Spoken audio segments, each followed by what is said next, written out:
Yo, it is your boy Jim John. Wow, it's been a little bit since the last time that we have talked to each other. And I'm very happy, to be making a video. I usually start off these videos by doing stuff like, there's a lot been going on in life, this, that, and you know what? Today's gonna have a little bit different of a tone. I just want to talk about something that really hit me deep today.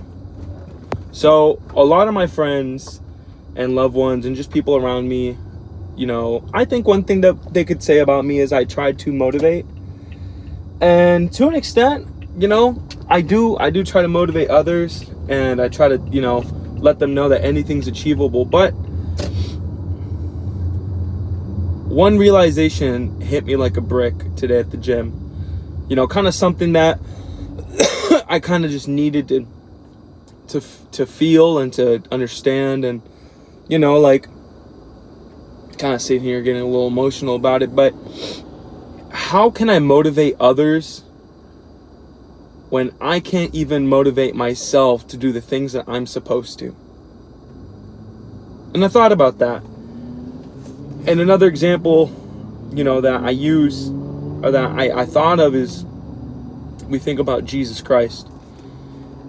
And when we think about Jesus Christ, we think about all the marvelous and amazing miracles he did, and the messages that he spread, and the love that he showed to everybody, no matter race, gender, whatever. The love and compassion and empathy and just the humanity he showed. And how we remember Jesus not as someone who said things, but as someone who did things. He did both. He did and he said. And that was a beautiful thing to realize, but also something that, I talk a lot about, like, to friends and whatnot. When it comes to other people, when it comes to forgiveness and all this, we want to be like Jesus. We want to think about the others, and we also want to forgive, and excuse that part. But ultimately what I'm trying to say is that, like Jesus wasn't someone who just said things. He's someone that did things. He was a man of action, a man of words, but a man of so many other million different things. And how can I be that? How can I sit here and be a hypocrite and tell my friends that they need to post more, that they need to do this, they need to do that, they need to lock in? Ultimately, I'm doing it out of love and compassion for them, and because I see that power, that will, I just see that potential. I just see that amazing potential, and I think to myself, like, they could reach that, and they could do a million different things, and I can I can envision a life, where they are able to accomplish their dreams. Because I'll ask people, what are your dreams? What is it that you really want to do? I don't think you want to work at whatever job, or I don't think you don't want to have a job. Like, I think you want to live your life, but what are you doing to get there,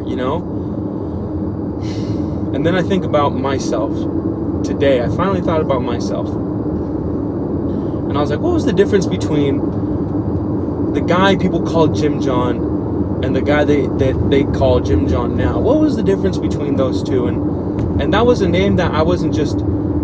someone didn't just give it to me. That was a name that I earned from being in the gym all the time and loving myself. And I thought about it. I was like, it was me. It was my body. It was what I was doing, the message I was spreading. You could not only could you feel the words that I was saying, but you can see them in the loose skin on my body, in the stretch marks, but no fat. The way that I talked was full of confidence, not, trying to push others to do something that I'm not myself doing. So with that being said, when I thought about that, I realized I am such a hypocrite. I expect so much from my friends, and I expect so much from others to be themselves and to live the lives that they want to live and chase after things and do a million of these other things, and I'm not doing that. I keep coming up with excuses. Oh, I have a heart condition. Oh, I just started a new job. Oh, I haven't been feeling good. I've been sick, or I've been poor. I've been this. I've been that. Life's just hard. And you think about it. Jesus was in the desert. He was being tempted by Satan. Satan was telling him to make some I think it was either fish or bread, or he was being tempted to make food out of rocks right next to him. And we can use this analogy like that. The rocks, the food, that's excuses. Jesus can make an excuse right now and turn that food into, or rocks into food, and eat till he's full. But he didn't do that.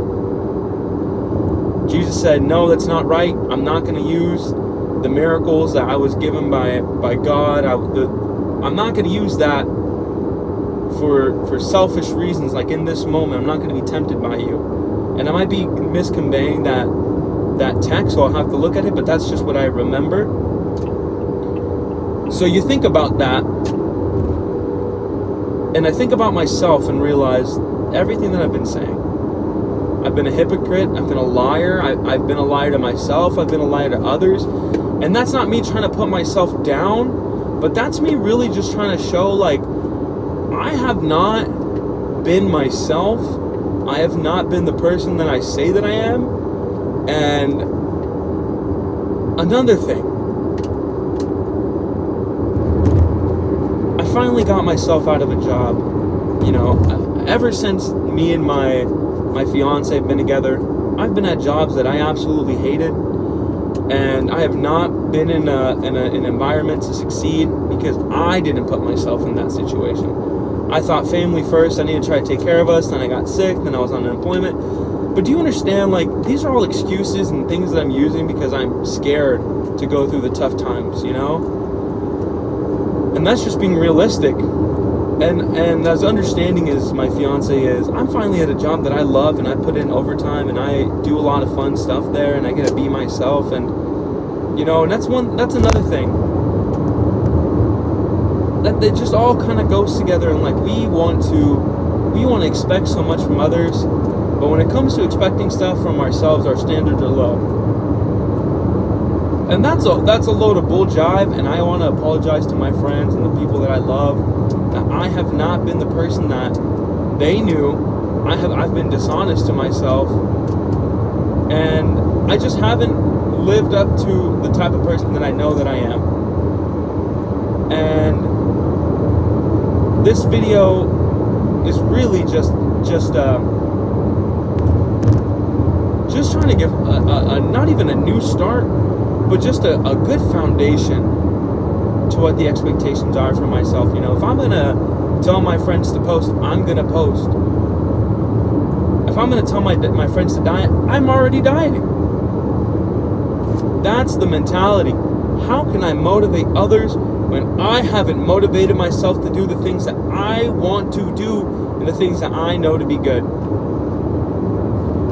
Ladies and gentlemen, we've solved, you know, a crisis, but we haven't completely gone through it. So it's a message that when you sit and think about it, you just kind of go, wow, like if we all just took a little bit more time to really reflect, you know, our actions and the things that we deem to be okay would be a lot different. And I'm not trying to get political, of course, but I'll always, no matter what, this video has nothing to do with what I'm about to say, but at the same time, you know, if we all just took a little bit of time to understand empathy, compassion, love, and I'm not saying that like there's a stigma between men that's a weakness, but that's not a weakness. Let me ask you this. If our Father, everyone's Father, Jehovah, if he was such a bad father, would he avoid, if he was a bad father, would he give us love, compassion, empathy, understanding? He also gives us discipline. He also gives us hardships in the sense that, like, you know, if we're not ready for something, we won't receive it. That's different from a toxic discipline. That's an understanding, you know. And despite all that, you know, we ought to understand this isn't our world, you know. And if we're looking at it from a biblical sense, this is Satan's world. This world was given to Satan, and we're here as a testament for God. All that aside, you think about that. That's not a weakness. Having love, empathy, all this, that's not a weakness. That's a strength. So just to say that, think about it. When stuff like Gaza is happening, when genocides are happening, when support for rapists or pedophiles or all these wicked people, think about that. Think about who you're supporting. You know, we might not think that those things matter, but I've never heard someone say, and I've never seen a story where a Ku Klux Klan member is using Jesus Christ as an example for their stupidity, for their racism, because Jesus loved all. They might try to make interpretations for their, you know, whatever, but that's not. All that to say, man, if we just had a little bit more love and empathy, we would take those things more seriously. All in all, I know that probably turned some people off, and that's okay. But the overall message is that I have not been doing the things that I need to do and that I expect from others, and I have every right to be disappointed in myself. And I'm going to be doing the things that I need to do. And, you know, today was a testament to that. I'm going to do the right things today. I'm going to do the right things tomorrow. And I'm going to document it all. That's all I wanted to say, man. Because at the end of the day, I want people to understand that you don't have to be like others. You can walk your own path in the beautiful places that'll take you. So think of this as a clean slate. I love you guys. Thank you guys so much for support. Have a great day. I'll see you guys in the next video.